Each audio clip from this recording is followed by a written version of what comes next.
Morning to everyone again. This is the Nile, another Nile University team. These are another group of undergraduate students that have studied the global sustainability market with special focus and case study on P&G's adaptation of international benchmarks in Egypt and the impact of this on their business.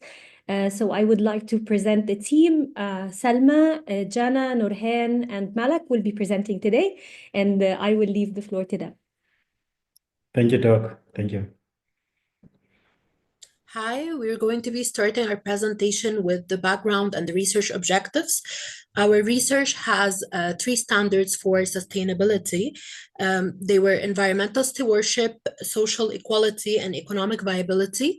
We've shed light on big corporates such as Procter & Gamble in light of their sustainability practices in a developing market such as Egypt.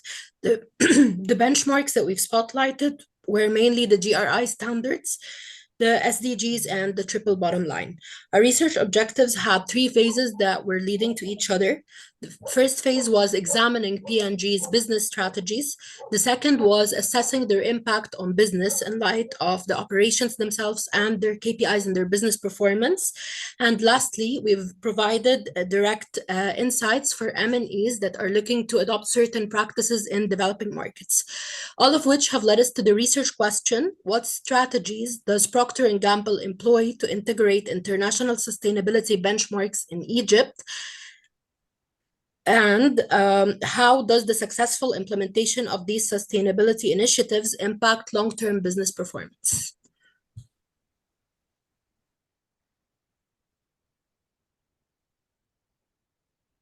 Okay, who's next?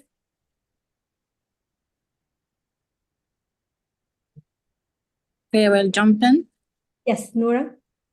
This case study utilized a triangulation methodology with a qualitative research design based on primary research through interviews with P&G employees.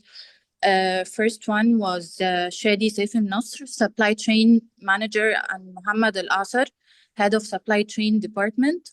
Then we did secondary research and literature review of case studies detailing P&G's key sustainability initiatives in Egypt. Finally, we conducted content analysis of P&G's sustainability reports and alignment with the UN SDGs and GRI standards, which provided a deeper understanding of their efforts and impact. All right, so building on that, I'll now take you through the key findings of this research and how specifically Procter & Gamble integrates global sustainability benchmarks and what impact this had both globally and here in Egypt. P&G's approach starts with aligning their practices with global standards. They support key UN SDGs such as responsible consumption and production, clean water and sanitation, as well as gender equality. For instance, their Always Keeping Girls in School program not only provides access to menstrual health education and products to underprivileged communities, but it also helps break barriers to education. Meanwhile, their Children's Safe Drinking Water program has delivered over 19 billion liters of clean water globally with significant efforts right here in Egypt. P&G also adopts global reporting initiative standards for transparent ESG reporting. Their 2022 sustainability report has highlighted major achievements, such as a 30% reduction in water usage, a 20% drop in greenhouse gas emissions within their Egyptian operations. This highlights and underscores how committed they are to environmental stewardship and clear accountability. Another cornerstone of their strategy is the triple bottom line approach, in which they tackle people, planet, and profit by balancing their economic, environmental, as well as social performance. One of the standout initiatives is the Water Positive program that they have, as they aim to have the company consume less water and replenish by 2030 more than they do at the moment. This does not only boost environmental sustainability, but it increases brand trust, it enhances community engagement. So locally in Egypt, P&G has, with its integrated strategy, made such impressive results, such as the one we mentioned prior. But in addition to that, they've also had significant strides in something such as gender equality, with promoting it with a 50% female workforce representation. These efforts have contributed significantly to improved operational efficiency, to cost savings, and strengthened investor confidence, ultimately leading to enhanced long-term business performance. However, P&G's journey to the strategy did not come with its challenges. They faced greenwashing allegations, especially with their supply chain environmental impact. And when we look at their competitors and their aggressive strategies, such as Henkel, which is working towards 100% renewable electricity by 2030, P&G has made it a priority to keep improving their transparency and accountability to maintain leadership and sustainability for M&Es.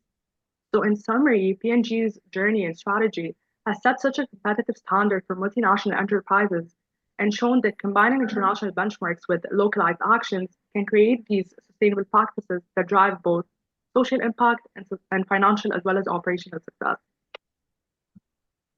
Beautiful. As we wrap up our presentation, it's clear that companies like P&G have demonstrated the positive impact of integrating sustainability into their business strategies that can be adopted by other firms.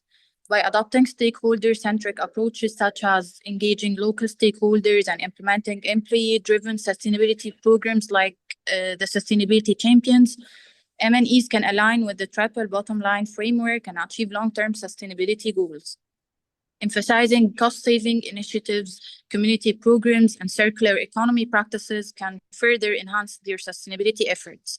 Leveraging great HR practices and investing in sustainable technologies and eco-friendly product lines will not only reduce environmental impacts, but also drive long-term value creation. It's imperative for multinational enterprises to prioritize sustainability in their operations to contribute a more sustainable future. Thank you.